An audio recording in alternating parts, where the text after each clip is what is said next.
अस्सलाम वालेकुम दोस्तों, कैसे हो? मुझे उम्मीद है कि आप सब सही होंगे। न्यू अपडेट के साथ मैं आपके सामने फिर हाज़िर हो चुके हैं। अगर आप कुवैत में रहते हैं या किसी भी गल्फ़ कंट्री के अंदर रहते हैं तो आपके लिए बहुत ज़्यादा ज़रूरी वीडियो हो जाता है और इसमें मैं आपको गुड न्यूज़ बताने वाला हूँ। और अगर आप इंडिया के हैं तो आपके लिए बहुत ज़्यादा इम्पोर्टेंट ये वीडियो हो जाता है, क्योंकि आपको ये देखना चाहिए और इसमें जो है आपके लिए एक बड़ी खुशखबरी के बारे में मैं आपको बताने वाला हूँ। तो चलिए फिर वीडियो शुरू करते हैं, लेकिन उससे पहले मैं आपको बताना चाहूँगा, अगर आप हमारे चैनल पर पहली बार आएँ तो चैनल को सब्सक्राइब कर लीजिए और साथ ही साथ बेल आइकन ज़रूर प्रेस कर दीजिए, ताकि इन फ्यूचर आपको लेटेस्ट अपडेट मिलती रहे और आप हमेशा हमारे साथ में जुड़े रहें।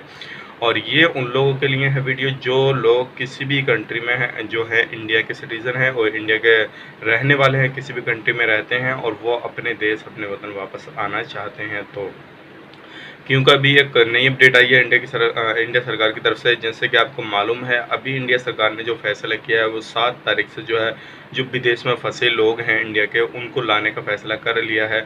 और ये जो है 7 तारीख के बाद में शुरू हो जाएगा। जैसे जैसे कोई न्यू अपडेट आता है, कौन सी गल्फ़ कंट्री से पहले लोग लाए जाएंगे, वो आपको मैं तुरंत इसी चैनल पर इन्फॉर्म करूँगा। आप ज़रूर हमारे चैनल को सब्सक्राइब करके रखिए और एक चीज़ का ध्यान रखिएगा, टिकट आपको अपना खुद ही लेना पड़ेगा।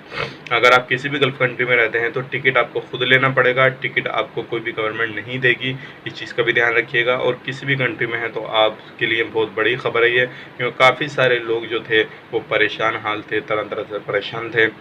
तो अब ये इंडिया सरकार ने काफ़ी बड़ा कदम उठाया है। तो ये वीडियो थी, सोचिएगा आप लोगों को इन्फॉर्मेशन दी जाए। उम्मीद करता हूँ वीडियो पसंद आए तो लाइक करें, शेयर करें और चैनल पर पहली बार है तो चैनल को सब्सक्राइब ज़रूर करें, ताकि इन फ्यूचर आपको लेटेस्ट अपडेट मिलती रहे और आप हमेशा हमारे साथ में जुड़े रहें। तो चलिए फिर मिलेंगे इस नेक्स्ट वीडियो में, तब तक के लिए आप अपना ख्याल रखें, अपनी फैमिली वालों का ख्याल रखें। Take care, bye bye.